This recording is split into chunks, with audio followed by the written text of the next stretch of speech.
কোটা আন্দোলনের কারণে নতুন করে জ্বলছে বাংলাদেশ। মাত্র দুদিনে প্রাণ হারিয়েছে শতাধিক সাধারণ মানুষ। এই আবহে আজ প্রধানমন্ত্রীর পদ থেকে ইস্তফা দিয়ে বোনকে নিয়ে দেশ ছাড়লেন হাসিনা। এসবের মাঝেই পড়শি দেশ থেকে শরণার্থী আসবে বলে ঘোষণা করলেন নন্দীগ্রামের বিধায়ক ও বিধানসভার বিরোধী দলনেতা শুভেন্দু অধিকারী। সোমবার প্রধানমন্ত্রীর পদ থেকে ইস্তফা দিয়েছেন শেখ হাসিনা। এই আবহে এবার রাজ্যের বিরোধী দলনেতা শুভেন্দু অধিকারী জানালেন, ওপার বাংলা থেকে 1 কোটি শরণার্থী আসছে, আশ্রয় দেওয়ার জন্য তৈরি থাকুন। এই নিয়ে কথা বলতে গিয়েই সিএএ প্রসঙ্গ টেনে আনেন শুভেন্দু। রাজ্যের বিরোধী দলনেতা বলেন, সিএএতে পরিষ্কার আছে, ধর্মীয় উৎপীড়নের কারণে কেউ আসলে তাকে আশ্রয় দিতে হবে। এখানে না থেমে তিনি বলেন, 3 দিনের মধ্যে যদি বাংলাদেশের পরিস্থিতি নিয়ন্ত্রণে না আসে তাহলে 1 কোটির অধিক হিন্দু শরণার্থীকে গ্রহণ করার জন্য তৈরি থাকুন।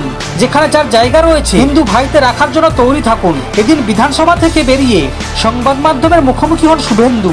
এরপর বলেন, পশ্চিমবঙ্গে 1 কোটি শরণার্থী আসবে, আমি তো তৈরি আছি, আপনারাও প্রস্তুত থাকুন। মুখ্যমন্ত্রী এবং রাজ্যপালকে বলবো কেন্দ্রের সঙ্গে এই বিষয়ে কথা বলতে।